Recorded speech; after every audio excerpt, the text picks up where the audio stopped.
안녕하세요. 파산관제인 홍익표 변호사입니다. 네, 이번 시간에는 2023년도, 작년이죠. 개인 파산관제인 연수. 올해와 뭐 큰 차이점은 없습니다. 근데 이제 작년에는 이제 파산관제인이 기본 업무, 뭐 배당, 이거에 대해서는 이제 대부분 관제인 직무 편람에서 했기 때문에 과감하게 생략하고, 작년 거 중에서 이제 수원회생법원 관제인인 이원익 변호사님이 그 구인권 사례가 있습니다. 그래서 이걸 한번 차분하게 한번 제가 이제 일일이 좀 한번 쭉 읽어도 아마 도움이 될 겁니다. 부인권 사례, 그 다음에 이제 비전형적 재산적 사례 한 2번 정도 나누면은 이원익 변호사님 요 케이스가 나름대로 도움이 될 것 같아요. 그래서 한번 공부해 보도록 하겠습니다. 부인권 행사입니다. 관련 법조문은 이제 391조죠. 391조 1호에 뭐라고 되어 있냐면, 채무자가 파산 채권자를 해하는 것을 알고 한 행위. 단서에는 다만 이로 인하여 이익을 받을 자가 행위 당시 파산 채권자를 해하게 되는 사실을 알지 못한 경우에는 그러하지 아니하다. 이거는 이제 수익자가 입증을 해야 되는데 상당히 힘들죠. 이게 391조 고의부인이죠. 그 다음에 396조 부인권 행사 방법은, 부인권은 소, 부인의 청구 또는 항변의 방법으로 행사할 수 있다. 주로 이제 관제인은 소하면은 이제 비용이 많이 들기 때문에 부인의 청구로 들어가죠. 그리고 이제 이긴 다음에 상대방이 이의소를 제기하고 이런 방법으로 많이 합니다. 그 다음에 이건 파산계속법원의 전속관할입니다. 그 다음에 부인권 행사 효과는 파산재단의 원상 회복시키고요. 그 다음에 상대방 채권도 회복됩니다. 부인권 행사 기간은 파산 선고 후부터 2년, 행위를 한 날로부터 10년입니다. 사례 연구를 보시면 아래 대상 사건은 채무자 명의 부동산이 약 90채. 이게 아마 이제 작년부터 유행했던 그거죠. 여기 이제 수원이니까 수원이 갭 투자의 그 부동산 전세 사기의 원조라고 오명을 뒤집어 썼죠. 수원에서 촉발된 측면이 있죠. 빌라를 막 수십 채 수집하고 그 비슷한 사안 같습니다.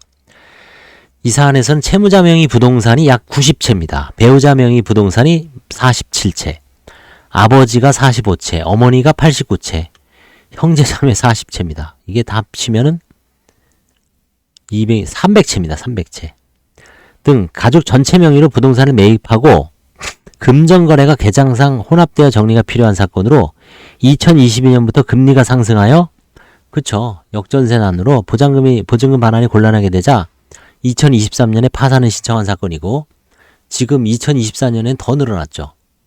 관제인별로 아마 이거 다가구 다주택 파산 사건 갖고 있는 분들이 아마 몇 개씩 갖고 있고, 신청하신 분들도 몇 개씩 갖고 있을 거예요. 그쵸? 결국은 예전에 이제 그런 우스갯소리가 있었죠. 서울중앙지방법원 파산부가 재벌이다. 왜냐면 회생이라든가 파산 물건을 갖고 있는 게 수십조였죠.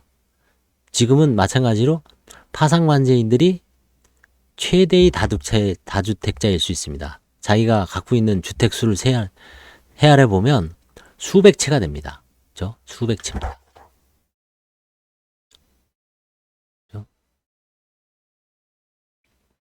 요즘 기본하면 50채죠. 기본. 30채는 축에도 못 듭니다. 기본으로 한 30에서 100채가 많습니다. 그거 3개만 거기서 300채. 그쵸?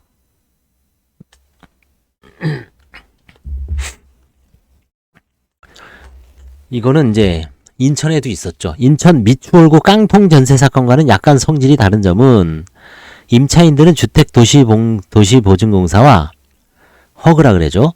보증계약을 통하여 대부분 임차보증금을 반환받을 수 있는 지위에 있으나, 보증계약을 연장하지 않거나 보증계약을 미룬 상당수 임차인은 여전히 임차보증금 전액을 반환받을 수 없는 상태여서 채무자가 파산을 신청한 사건입니다. 물론 허그가 대의에서 이제 행사하죠. 아래 사건은 채무자 아들이 모의 임차인에게, 이 사건은 채무자가 아들이 어머니 임차인에게 임차보증금 반환이 어려워진 모를 위하여 자신이 부동산으로 대물 변제를 한 사건입니다. 그래서 청구인은 채무자의 파산관제인 이땡땡, 상대방은 장이.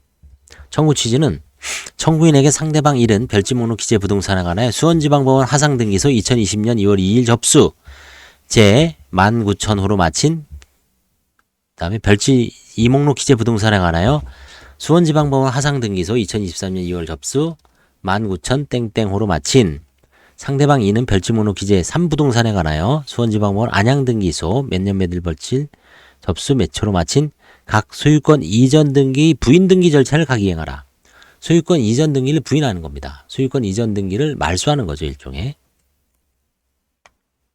청구 원인. 당사자 관계. 청구의 채무자는 2023년 2월 27일 파산 신청을 하여 2023년 5월 2일 수원해생법원 2020 하단 파산성을 받은 채무자이고 청구인은 관제인입니다. 상대방 1은 채무자와 경기도 화성시 오산동 오피스텔 및 경기도 화성시 오산동 오피스텔 외토 관하여 매매 계약을 체결하고 채무자로부터 소유권을 이전받은 부동산 1의 현재 소유자입니다. 상대방 2는 안양에 있는 오피스텔 두 채에 대해서 소유권 이전받은 사람입니다. 부인의 사유는 법조는 391조 1호하고 4호입니다. 1호는 파산 채무자가 파산 채권자를 해야 하는 것을 알고 난 행위, 4호는 채무자가 지급정지나 파산 신청이 있은 후 또는 그전 6개월 이내에 한 무상행위 및 이와 동일시할 수 있는 유상행위입니다.